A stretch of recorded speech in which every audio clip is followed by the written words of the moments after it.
तो दोस्तों, आज मैं 10th एसएससी मैथ्स के लिए और एक टॉपिक पर वीडियो लेकर आया हूँ। तो आज के टॉपिक का नाम है सेक्शन फॉर्मूला कोऑर्डिनेट ज्योमेट्री में। ठीक है, तो आज के टॉपिक का नाम है section formula.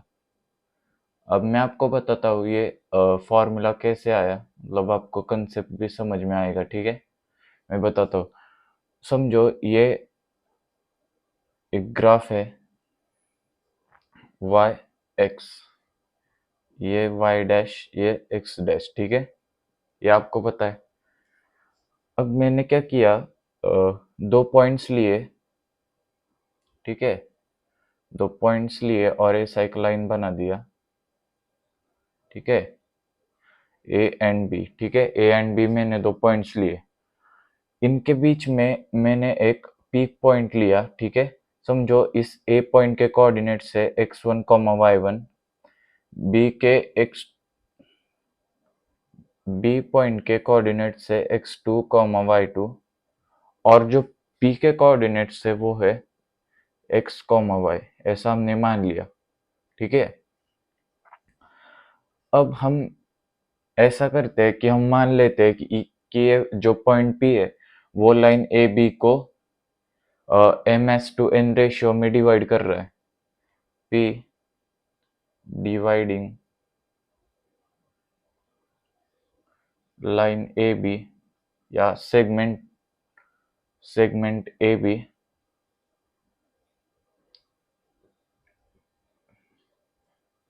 In ratio M is to N. हमने कहा कि ये जो पी पॉइंट है ये ए बी सेगमेंट को M is to N ratio में बाइसेक्ट कर रहा है। अब समझो मैंने ए पॉइंट से एक परपेंडिकुलर निकाला, ज्वाइन कर दिया, इसका नाम मैंने दे दिया सी। पी से भी एक परपेंडिकुलर ज्वाइन कर दिया, इसका नाम मैंने दिया ओ। और बी से भी एक परपेंडिकुलर ज्वाइन किया, उसको मैंने नाम दिया क्यू। ठीक है, अब मैंने ये परपेंडिकुलर ऐसे निकाले तो सी ए पैरेलल ओ भी हो जाएगा और पैरेलल क्यू भी हो जाएगा। ठीक है, ये 90 है, 90 90, मतलब ये पैरेलल ही होंगे तीनों। अब सी के कोऑर्डिनेट्स क्या आएंगे, सी के x1 कॉमा 0, y तो 0 होगा x एक्सिस पे, x1 कॉमा 0। o के कोऑर्डिनेट्स क्या आएंगे, x कॉमा 0 आएंगे, y 0 होगा फिर से। b भी x2 कॉमा 0, y 0 होगा। ठीक है, x एक्सिस पे y कोऑर्डिनेट 0 होता है। तो हमने ये ले लिए कोऑर्डिनेट्स, तो यहाँ से हम निकाल सकते हैं कि सी ओ क्या होगा। अब देखो ये सी एक्स वन है, सी एक्स वन, इधर देखो हॉरिजॉन्टल, ओ पूरा ये एक्स है, ये ओ तक पूरा एक्स है, ये एक्स वन है। एक्स में से एक्स वन घटा दिया तो सी ओ बचा, मतलब एक्स माइनस एक्स वन, ये हुआ सी ओ। अब ओ क्यू क्या होगा, ओ क्यू। अब ये पूरा क्यू है, ये ओ है इतना, तो एक्स टू क्यू है, ओ टू एक्स वन है, मतलब X two minus X, X आ जाएगा इधर। ठीक है, ओ क्या है, एक्स इतना पूरा, एक्स टू माइनस एक्स इतना बचा, ओ क्यू। ठीक है, तो ये आ गया।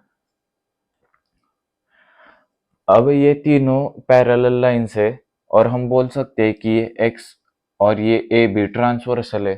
ठीक है, ये तीनों पैरेलल है, तो ये हम बोल सकते हैं कि ये एक्स और ये ए भी ट्रांसवर्सल है। ठीक है, तो हमें पता है कि property of three parallel lines and transversal क्या आती है। दो ट्रांसवर्सल हुए तो उनको सेम प्रोपोर्शन में डिवाइड कर देता है, मतलब A P by P B equal C O upon O Q. अब मैं आपको ये नहीं बताऊंगा कि, इधर मैं नहीं लिखूंगा, मैंने वीडियो बनाया है कि property of three parallel lines क्या होती है, उससे ये आया है। ठीक है, आपने अगर देखा होगा तो ये आपको समझ में आएगा। तो A P upon P B equal C O upon Q O Q आएगा। ठीक है, property of three parallel lines. अब हमने सी ओ और ओ क्यू को MS/N ऐसा रेशियो में। अब देखो AP/PB equal CO by O Q, मतलब हमारा AP/PB का रेशियो MS/N आ रहा है, AP/PB, क्योंकि P डिवाइड कर रहा है MS/N रेशियो में AB को। तो इनका अगर रेशियो सेम है तो CO अपॉन ओ क्यू का रेशियो भी क्या हो जाएगा, MS/N ही हो जाएगा, क्योंकि AP/PB के बराबर है। ठीक है, तो CO अपॉन ओ क्यू का रेशियो MS/N आ गया। ठीक है, अब CO क्या है हमारा, इधर से देखो, ये इक्वेशन 1 है, इक्वेशन 2। इक्वेशन 1 में देखो CO क्या है, x-x1 अपॉन ओ क्यू क्या है, x2-x इक्वल्स m/n।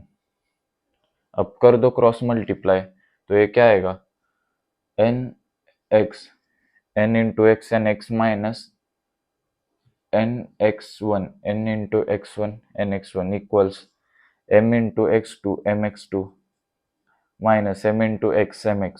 ठीक है, ये आ गया। अब क्या करो, ये माइनस से उधर जाके प्लस हो जाएगा, मतलब nx प्लस mx। ठीक है, इक्वल्स mx2, ठीक है, प्लस nx1, ये आ जाएगा।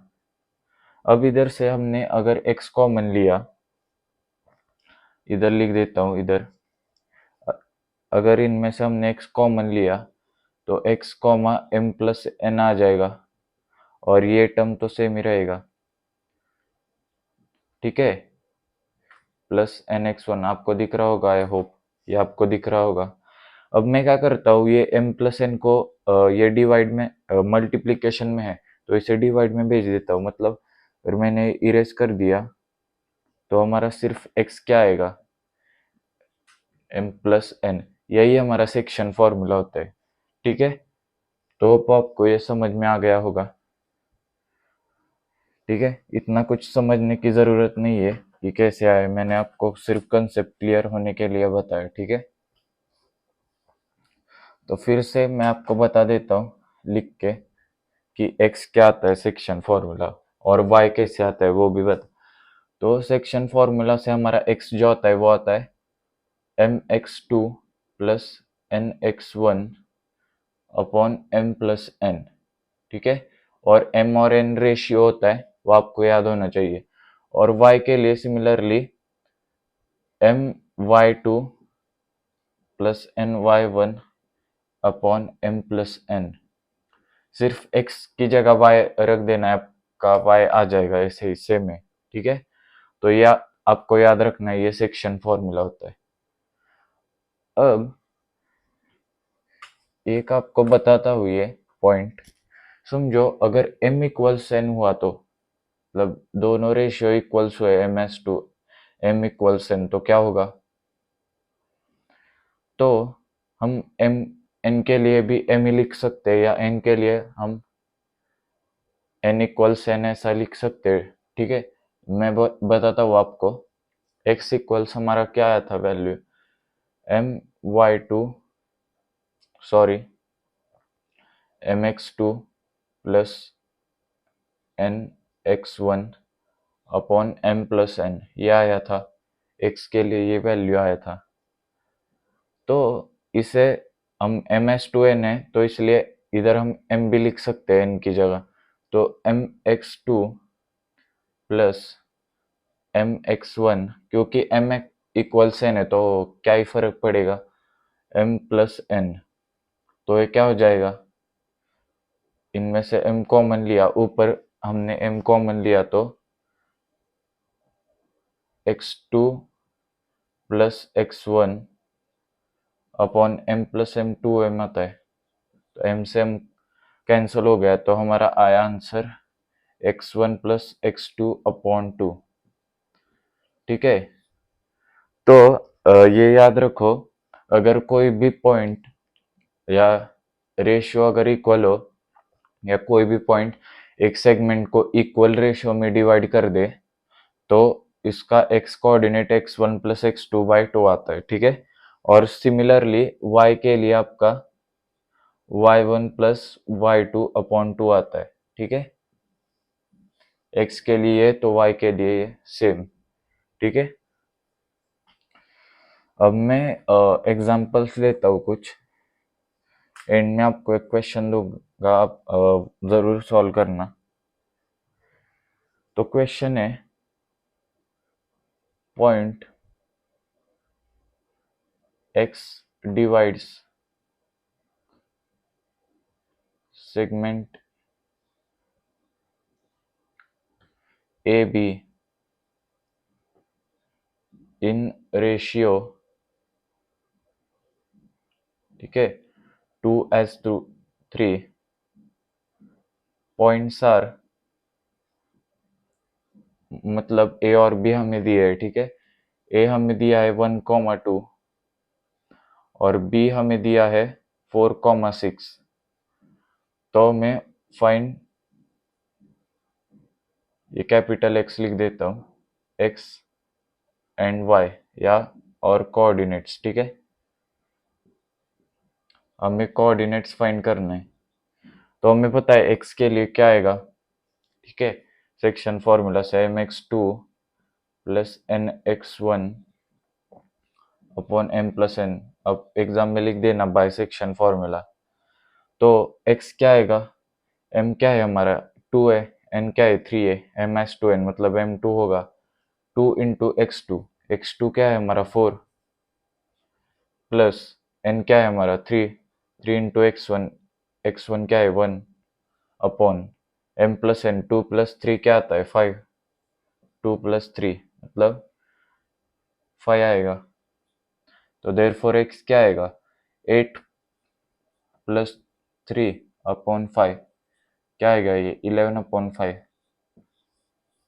ठीक है। अब y के लिए same my2 plus ny1 upon m plus n। अब y क्या आएगा फिर my2, m क्या है 2, y क्या है y2 क्या है 6 प्लस n क्या है 3, y1 क्या है 2 अपॉन 2 प्लस 3। तो y क्या आएगा इधर से 12 प्लस 6 अपॉन 6, 18 अपॉन 6, ये आएगा 3, ठीक है। सही किया है, ठीक है। तो नहीं सॉरी, इधर एक मिस्टेक हो गया, सॉरी, ये 5, तो 18 अपॉन 5 अपना y आएगा। तो इस तरह आप एक ऐसे क्वेश्चन सॉल्व कर सकते हो, ठीक है। अब अगर मिड पॉइंट वाला आ जाए, आपको ऐसे क्वेश्चन में देगा कि given point is a mid point, कोई भी आपको गिवन पॉइंट होगा वो देंगे आपको क्वेश्चन में कि ये मिड पॉइंट है, ठीक है, सेगमेंट का मिड पॉइंट है। तो x और y फाइंड कीजिए। तो आप ऐसे क्वेश्चन सॉल्व कर सकते हो। मैं आपको एक क्वेश्चन देता हूँ। ए पॉइंट है 4,7, बी पॉइंट है 3,8, ठीक है। एम और टी पॉइंट है डिवाइड्स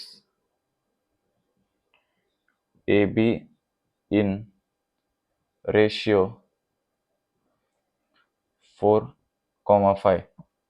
ए बी को टी जो पॉइंट है वो 4:5 रेशियो में डिवाइड कर रहा। तो फाइंड एक्स एंड वाई। तो ये आप जरूर सॉल्व करना। तो आज के लिए इतना ही, पढ़ाई करते रहिए ऐसे। Thank you.